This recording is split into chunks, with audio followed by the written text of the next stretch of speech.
You're listening to The Lyndia Grant Show. Think on these things with Lyndia Grant.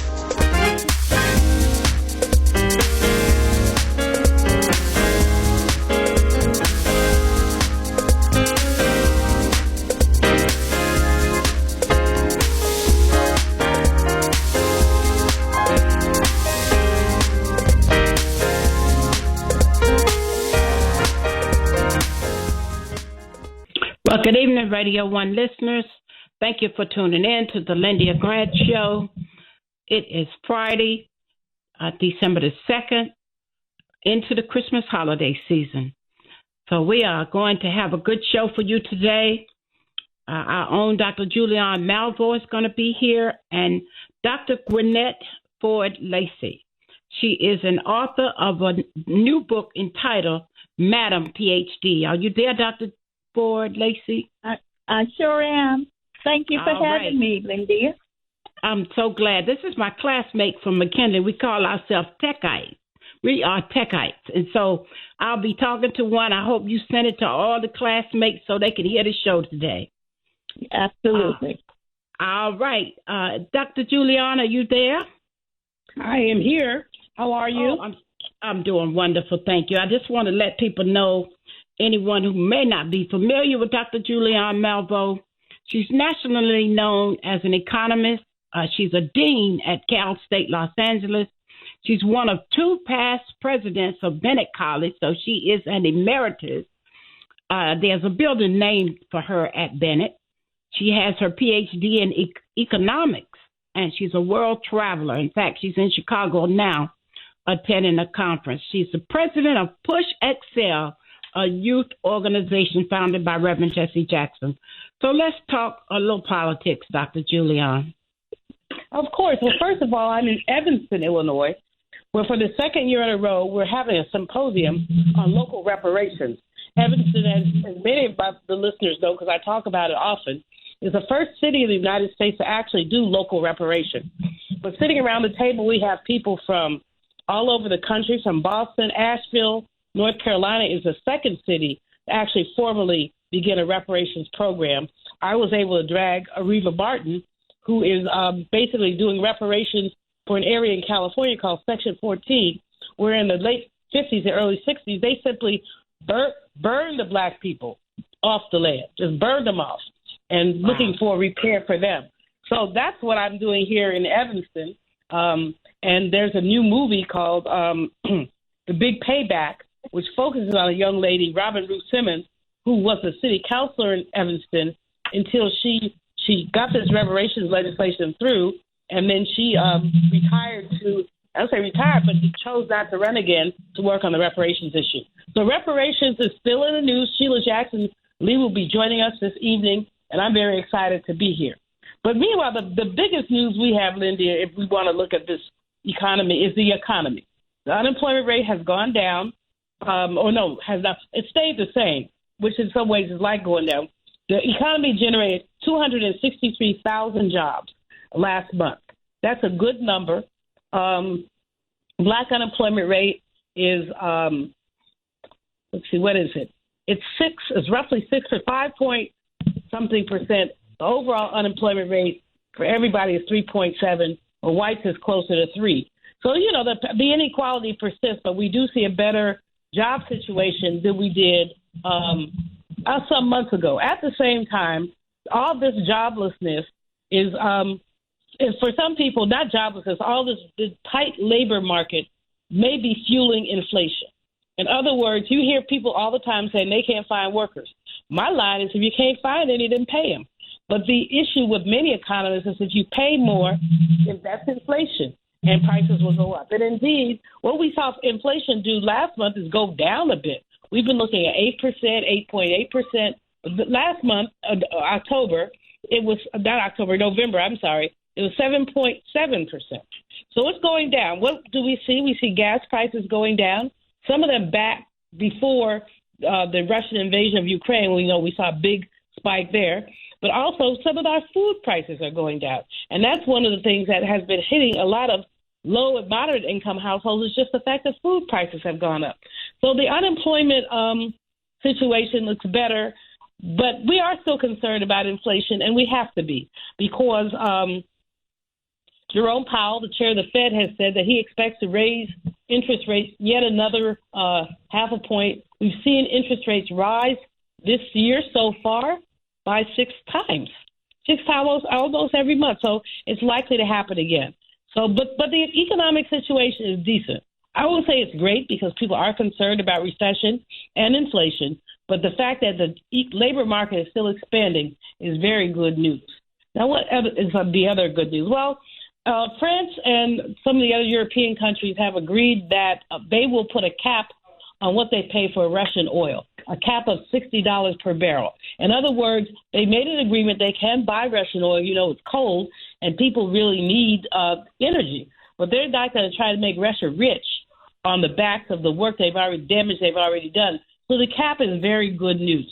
The interesting news, I don't know if it's good or bad, President Biden says he will talk to Russian President Putin, but he says it's going to be on his terms. Well, we know how that's going to go. Putin is special, and who knows? But let's just say that he has agreed that he will talk to Putin. He's not taking that off the table. And, of course, Macron, the French president, is here, positioning himself to be the European power. It was Angela Merkel, but she, of course, is out of office, and so Macron has a good opportunity possibly to step into that. Now, let's look at what's going on with our lame duck Congress. Good news. The Respect for Marriage Act passed the Senate 61 to 36. That's excellent news. This is response to our uncle in the Supreme Court, who, after the passage of Dobbs, which outlawed abortion under certain circumstances, said we can get rid of abortion and we can get rid of same-sex marriage and interracial marriage. Now, how somebody who's married to a white lady, a black man married to a white lady, and I use the word advisedly, wants to get rid of interracial marriage is news to me. But in any case, the Respect for Marriage Act has passed. We expect that President Biden will likely sign it next week. The Senate version has passed. Now it goes back to the House. But that's very good news.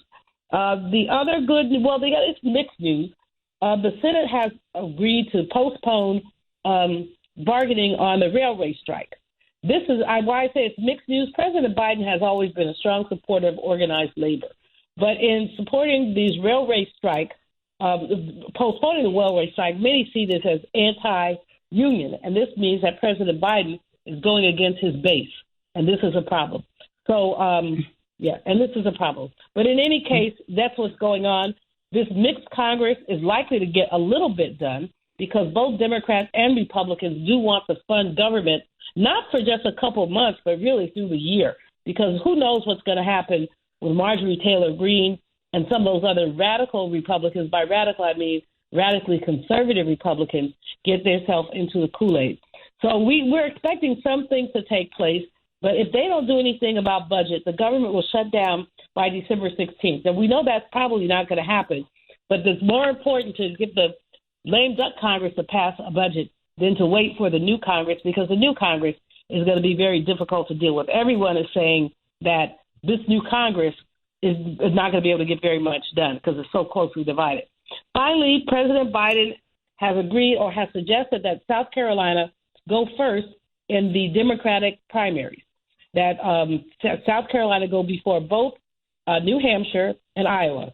Traditionally, it's been Iowa, then New Hampshire. But what the president has said is he wants more diversity in the primaries, and the Democratic Party is inclined to agree. So we'll just have to keep our seat belts fastened as we move into the Christmas holidays to see what's going to happen. Oh, final piece of good news. I'm sitting here looking at my paper and running through it because I get about 7 minutes, but wages went up by 5%. Okay, so that's good news, although inflation went up by more. So if wages went up by 5%, inflation by 10.7%.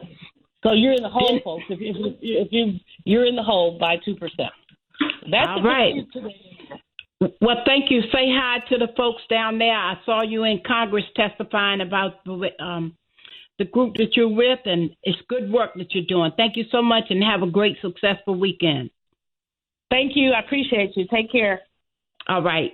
You're listening to the Lyndia Grant Show. We're going to go to commercial break, and when we come back, we will be talking to Dr. Gwinnett Ford Lacy about her new book entitled Madam PhD. Back in a moment. If it wasn't for my care coach at AmeriHealth, I probably wouldn't be so healthy right now. As a man, we don't get checkups or see a doctor regularly anyways. It's probably just a man thing because none of my partners go either. We know we should, but we just don't, and hope it works out. So what changed for you? AmeriHealth assigned me a care coach, somebody that gives one-on-one help, answer questions, explain things, and help set my appointments. She also helped me understand what having high blood pressure really means and ways to manage it so it doesn't kill me. It ain't nothing to play with. If you're a member of AmeriHealth, ask for a care coach. I'm glad I got mine. At AmeriHealth, if you need a care coach, you can have one. Just call us at 1-877-759-6224 to get connected. 1-877-759-6224. This program is funded in part by the government of the District of Columbia Department of Healthcare Finance. Mayor Muriel Bowser. Washington and former religion columnist Lyndia Grant. Who Moved My Cheese is a book about two types of people, those who accept change quickly and move on, and those who hem and haw and try to figure things out. They didn't see change coming and waste valuable time trying to figure out what happened. How did this happen to me? Let's call this group procrastinators. The lesson inside the cheese story is simple. Life is change. Brother said it best when he said, if I accept you as you are, I will make you worse. However, if I treat you as though you are what you're capable of becoming, I help you become that. We must change and keep moving. The Bible tells us to seek and you shall find, knock and the door will be open unto you, ask and it shall be given. Read more in the religion column of the Washington Informer, an award-winning African-American newspaper. We don't report crime or gossip, just positive news. Pick up the Washington Informer or visit us online at washingtoninformer.com. Call 202-561-4100 for more information. This is Frank Smith with the African American Civil War Museum in Washington, D.C., located at 1925 Vermont Avenue Northwest on the Green Line. Did you know that a recent study found that children who visit museums do better in school and in life than children who do not? So parents, teachers, and preachers, let's get moving. I promise you, if you bring your children to the African American Civil War Museum, they will be inspired by the images that they see. They will be impressed by our living history reenactors who are always available, and they will be involved in our scavenger hunt that takes them throughout our exhibit. That's the African American Civil War Museum, 1925 Vermont Avenue. Our hours are 10 to 6:30 on weekdays, 12 to 4 on Saturdays and Sundays. See it. Be inspired. You're listening to The Lyndia Grant Show. Think on these things with Lyndia Grant.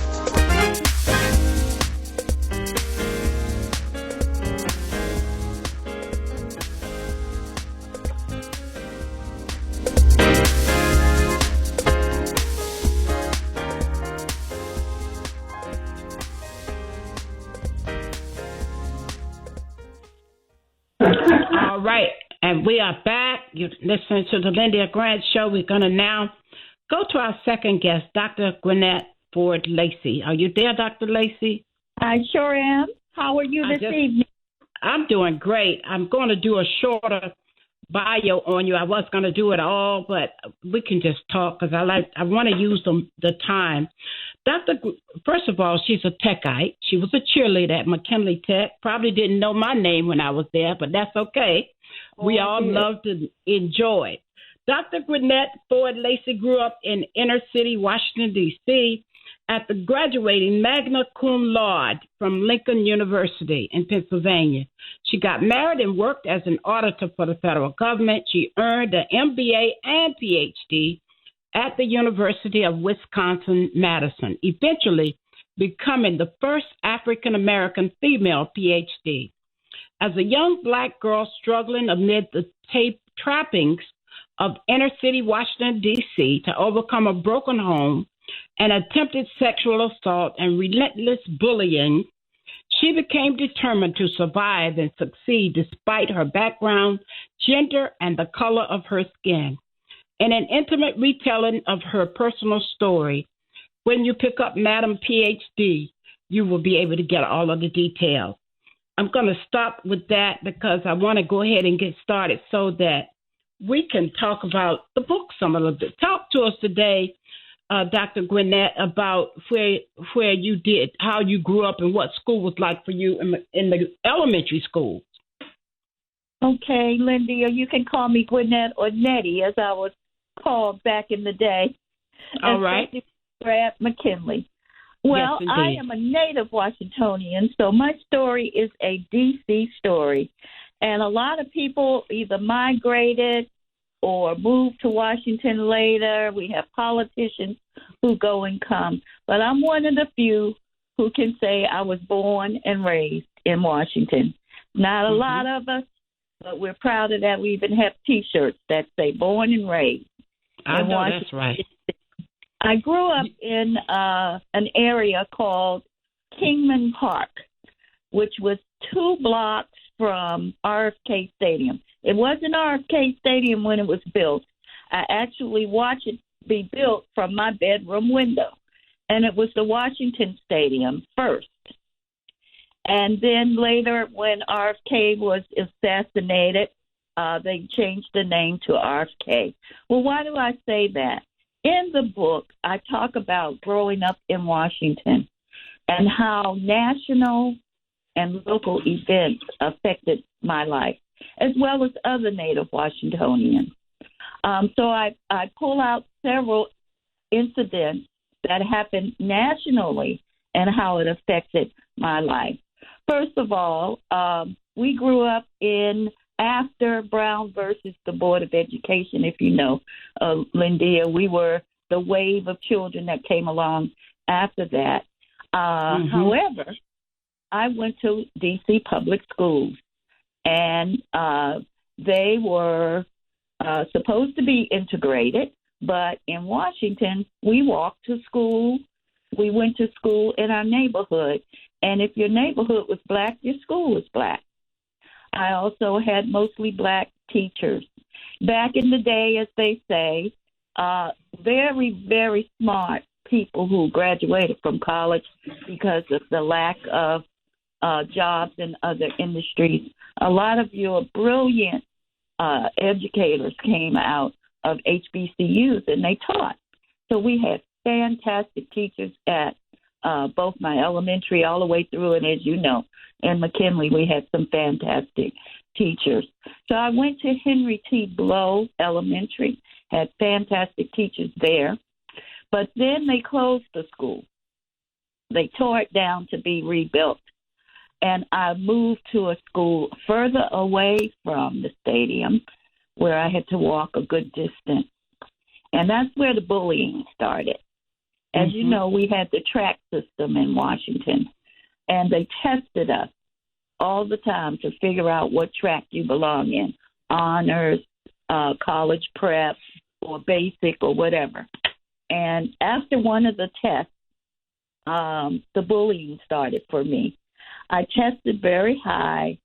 As a result of the bullying, they took me out of that school, and I wound up finishing elementary school at River Terrace Elementary, which was across the Anacostia River. I had to catch the bus from Northeast to go across the river to River Terrace. And that's where I began to flourish and grow. I was in an honors program there. I came back to the neighborhood and went to Elliott Junior High School. And that's where, in the book, I say I got my sea legs. I was in STEM. And so for me, STEM was science, English, and math. And that's where I began to flourish and grow.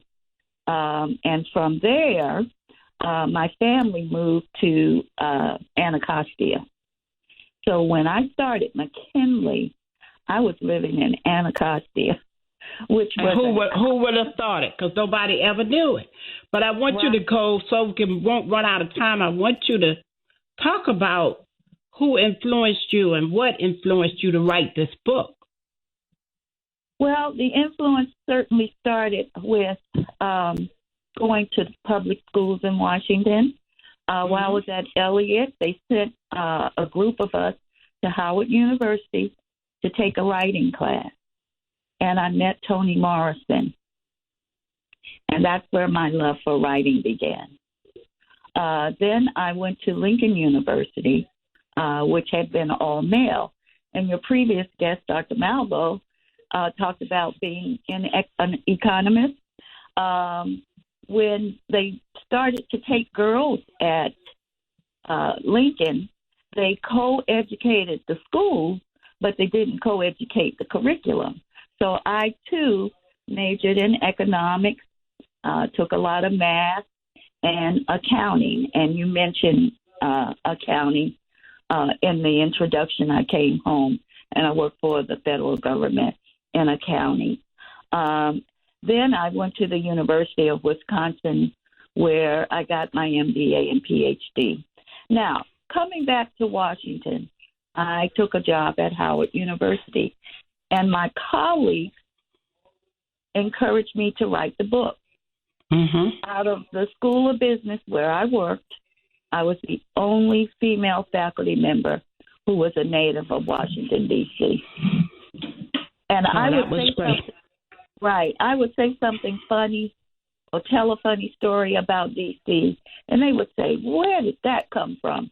I said, my mother was from D.C., or tell a funny story about Washington, or say something colloquial about Washington. And my students would look at me funny. And so my colleagues said, you got to write that down. You need to write that story. And telling my story in terms of a little girl who grew up in Kingman Park could grow up and become a PhD. That is quite a story. And I've been very blessed. I want to tell the listeners that you have an acronym for PhD for your book. And the acronym is perseverance. For P, H is for hope, and D is for determination. And I love that. And we only have about 4 or 5 more minutes, so I'm going to go to the next question. How did you come up with the name? Because I'm already delving into the name when I tell them about the acronym. But keep your answer short. Okay. Madam PhD, because I was the only female in my program at the university, only black female in my program at the University of Wisconsin. So I want people to know, first of all, it's a female that I'm talking about. That females can also be PhD. Second, the PhD that stands for perseverance, hope, and determination. I want to tell young girls, women, and men, because a lot of men have bought the book so far, that's what it takes, not only to get a PhD, but to succeed in life. Perseverance meaning that you have to stick with it. So many of our young people give up. They give up on life. They give up on themselves, especially in this environment. And I want the young people of D.C. to know, if you stick with things, you can do anything by persevering, by having hope. I say in the book that I daydreamed my way out of the ghetto. I imagined what my life could be. And with that hope, I was able to change my life. And then there's determination. Determination. You don't have to be smart to make it in life. If you're determined that you want to make it, you can make it. So that's tell listeners how they can get a copy, because now we only have 2 more minutes. I know we needed the whole show, but gotta keep us moving. Tell folks how to get a copy of the book. You can just go online and punch in Madam PhD and all of the bookstores, all of the online, Amazon, Barnes & Noble, and all of the discount stores online have the book. Or you can call me specifically for a signed copy, and I will send you a signed copy. And they can reach me at 301-442-7229. That's 301-442-7229. I'll be happy to send you a signed copy. And in 40 seconds, give us your close. Well, as I said, PhD stands for 2 things: the highest degree that you can get in any field is the PhD, as your first guest talked about. And secondly, perseverance, hope, and determination can take you far. If you have those three ingredients, you can succeed in anything that you set your heart to succeed in. All right. It's been my pleasure to have you today, Dr. Gwinnett Ford. Lacy, my classmate from McKinley Tech, we all graduated in 1969. I hear that was the baddest year there's been at McKinley Tech. Fantastic. I don't think anybody else can We had talk. a lot of good fun, didn't we? Oh, yeah. Oh, yeah. All you Techites out there, hello, and I thank you for tuning in. Thank you for being my guest today. All right. And thank you, Crystal, for telling me to have Dr. Gwinnett on the show. All right. Thank you. You're listening to the Lyndia Grant Show. I'm going to get ready to go to my close now. Every week, our show is on YouTube. It's usually by a couple of days. So just subscribe to the Lyndia Grant Show. If you don't have time to listen at 6 o'clock on Friday, go to YouTube and click the Lyndia Grant Show. You'll see all of them. And also, you wouldn't miss a copy if you subscribe because it'll come to you automatically. Then read my column in the Washington Informer newspaper every week. It is been there for 17 years. Pick up the Washington Informer Religion Corner. This next week, we're going to have we're going to have the conductor from Shiloh Baptist Church. I'm not looking at the paperwork right now, but they are doing Handel's Messiah, Go Tell It on the Mountain, by Dr. T.D. Tyler. He's going to share music and invite you all to go to Shiloh at 1500 9th Street, Northeast D.C. Join us every Sunday at the All Nations Baptist Church, number 2 Rhode Island Avenue, where our pastor is the Reverend Dr. James Coleman. That's Northeast D.C. We hope this show with Dr. Gwinnett Ford and Dr. Julianne Malvo was helpful to you. Earl Nightingale once said, words, thoughts, and deeds have a boomerang effect. So be careful what you send out. We do become what we think about. And Scripture says, my people perish for the lack of knowledge. So think on these things from the Lyndia Grant Show. I am your host, Lyndia Grant, and until next week, good day. Thank you for listening to the Lyndia Grant Show. Think on these things with your host, Lyndia Grant.